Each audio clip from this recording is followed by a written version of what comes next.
É isso mesmo, viu, Carla? E hoje no Canal Saúde está muito especial. Eu estou recebendo aqui o fisioterapeuta, especialista em autismo, Daniel Castelo Branco. Ontem, dia 2 de abril, foi comemorado, né, o Dia Mundial aí da Conscientização do Autismo. A gente tem um mês todinho para falar sobre isso, né, Daniel? Para abrir discussões sobre isso. Acho que é um assunto que deve sim ser cada dia mais falado e de conhecimento de todos. Afinal, quando a informação chega, fica mais fácil saber como conduzir certas situações, né? Boa tarde. Boa tarde. Obrigada por ter aceito o convite. Obrigado pelo convite. E a importância do mês, Soiane, é entender que tem que se falar o ano todo, tem que se falar sempre, né? Mas esse mês, que essa discussão ela saia da bolha dos terapeutas, saia das bolhas só das famílias que têm autismo, né? E ela entre na discussão de todas as famílias, que é quem de fato faz a inclusão. Quando a gente vai falar de inclusão, é importante a gente entender que quem faz a inclusão é quem inclui. Né? Então a sociedade ela tem que estar pronta para incluir.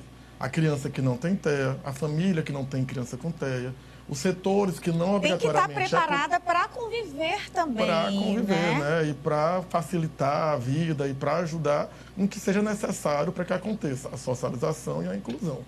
E, Daniel, quando a gente fala de uma criança com TEA, a gente entende que essa criança necessita de todo um apoio multidisciplinar, né? De toda uma equipe que envolve fonoaudiólogo, psicólogos, terapia ocupacional, fisioterapia. Dentro da tua área da fisioterapia, qual o principal papel? A gente colocar sempre que a gente socializa um corpo, né? Que antes do fazer vem o corpo, né? Então esse corpo que vai ser socializado, que vai ser incluído, ele precisa estar pronto também, né? Então quando a gente percebe lá os primeiros sinais do autismo, as primeiras alterações nesse sistema nervoso, vem alteração de coordenação motora, alteração de equilíbrio, alteração na força muscular, e aí essas alterações elas dificultam também a inclusão. Né? Então eu preciso pensar nesse corpo, eu preciso facilitar, fortalecer esse corpo, trabalhar equilíbrio, coordenação, força muscular, tônus muscular, para que ele participe melhor das atividades de esporte, de lazer, de escola, né? Da socialização de uma maneira geral.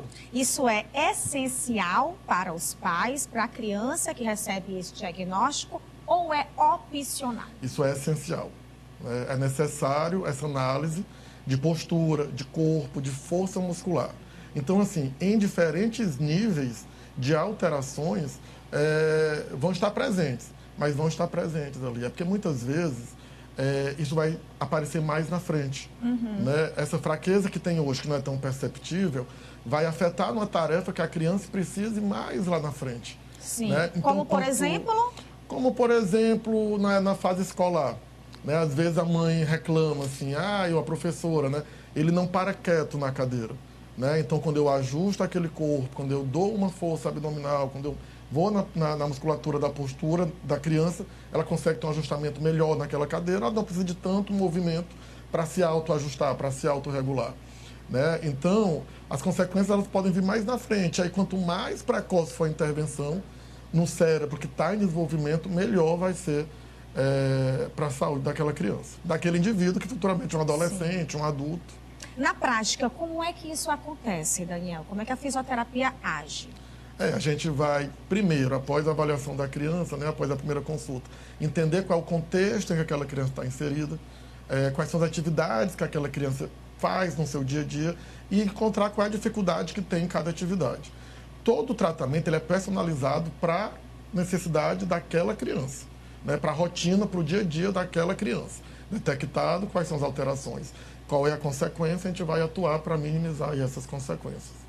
E lembrando, Daniel, sempre que o diagnóstico precoce é de suma importância, né, para o bem-estar e desenvolvimento da pessoa, do indivíduo que apresenta o TEA. Isso, hoje os estudos apontam, né, que quanto mais precoce for o diagnóstico, melhor vai ser o desenvolvimento dessa criança. Né? E aí hoje a gente tem escalas que detecta precocemente, que participa precocemente aí desse diagnóstico. Antigamente, Soiane, se esperava ter 3 anos, 5 anos, alguns marcos de desenvolvimento. Hoje a gente não espera mais. Né? Hoje os primeiros sinais são aplicadas as escalas, as avaliações, para diagnosticar o quanto antes. E é o que eu sempre falo para os pais, para as mães, né?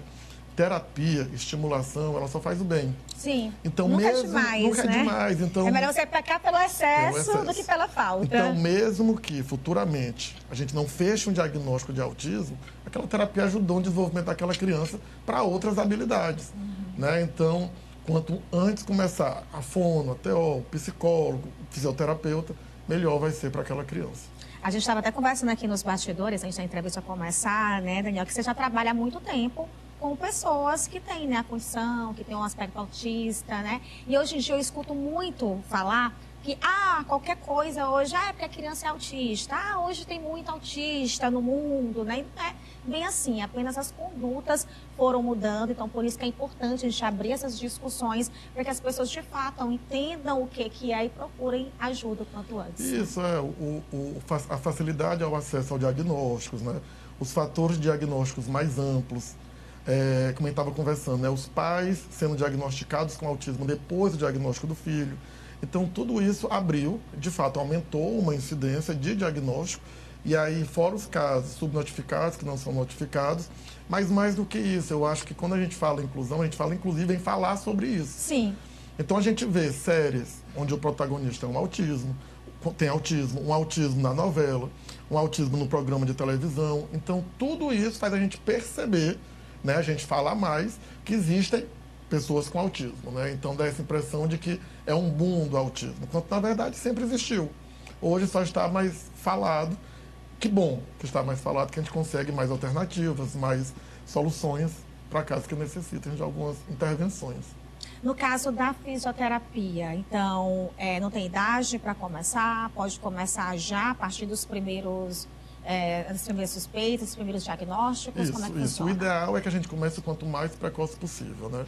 Então, a gente trabalha desde a estimulação precoce, que quando é com bebês, né, até a neuropediatria, quando são com as crianças, e eles crescem, né? Então, tem necessidade do adolescente, do pré-adolescente, do adolescente. Então, você imagina que numa criança típica, essa transição do pré-adolescente para adolescente tem toda uma alteração hormonal. Sim. Quando a gente vai falar de uma criança atípica, no autismo, por exemplo, essas alterações levam a características também diferenciadas dentro do próprio autismo. E isso tem que ser observado também. Né? E aí vai, no pré-adolescente, no adolescente, até a fase adulta. Quando eu comecei a trabalhar com isso aí há 20 anos atrás, a gente falava muito no autismo na criança. E hoje a gente continua falando, mas também é uma discussão hoje no ambiente universitário, por exemplo. Sim. Com muitos adolescentes e adultos com autismo fazendo cursos superiores. E no mercado de trabalho também. Né? Então, em todas as faixas etárias, eles estão presentes e necessitam de uma equipe multidisciplinar, incluindo a fisioterapia. Daniel, eu até tive, quando eu comecei a entrar mais nesse assunto, né, a estudar um pouco mais sobre o autismo, até porque eu tenho um filho de 6 anos, eu acho super importante essa pauta, fazer esse tipo de inclusão. Eu tinha muita dificuldade em diferenciar a fisioterapia da terapia ocupacional, Certo. que também é uma outra necessidade para quem tem essa condição. Né? Qual que é realmente essa diferença? Pronto. A fisioterapia e a terapia ocupacional, elas caminham juntas, uma complementando a outra, mas são duas profissões diferentes. A terapia ocupacional, ela vai entrar na parte da atividade de vida diária. Né? Então, o que é atividade de vida diária? É todo o movimento que eu faço para executar uma tarefa. Uma das abordagens da terapia ocupacional. Então, pegar uma xícara, escrever, né? Participar das atividades cognitivas que a escola também precisa. Né? E a fisioterapia ela vai preparar o corpo para chegar a essas atividades.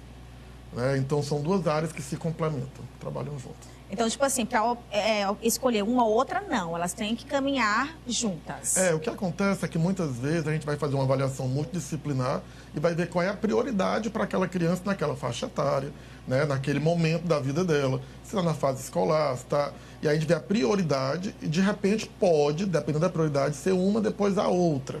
Né? O ideal é que a gente caminhe junto. Né? Eu falo assim de prioridade, Suane, porque são muitas terapias. Sim, verdade. É psicologia, o o médico, pesado, a fonoaudiologia. Né? Então, as mães, as famílias, existe uma sobrecarga de terapia que a gente também não pode esquecer nunca, que é uma criança. E que ela precisa de atividade extra-terapias. Então, nosso objetivo é que essa criança não deixe de ser criança por estar em terapia a tarde toda, a manhã inteira, enquanto ela não está na escola. Então, eu quero essa criança no shopping, no cinema, nos parques, né? Não quero só em terapia. Então a gente tem que priorizar e tem que ter um cuidado nisso também, porque se a gente faz só terapia e a vida fica só terapia. É não verdade. é esse o objetivo. Fica cansativo também, cansativo, né? Criança tem que ser criança. Tem que ser Tem criança. que ter tempo, sim, para ser criança, né, Se o Daniel? nosso objetivo é a inclusão, a gente quer onde a inclusão acontece, no mundo, né? Nos lugares onde todo mundo está. É verdade, viu? Muito obrigada Por nada, pelo agradeço bate-papo ao de convite. hoje, viu? Obrigadão. Acho que a gente tem que falar, sim, cada vez mais sobre isso e aproveitar essa oportunidade do mês de abril, mês que a gente fala mais sobre a conscientização do autismo, né? Vamos e esse lá. foi o nosso quadro, Canal Saúde.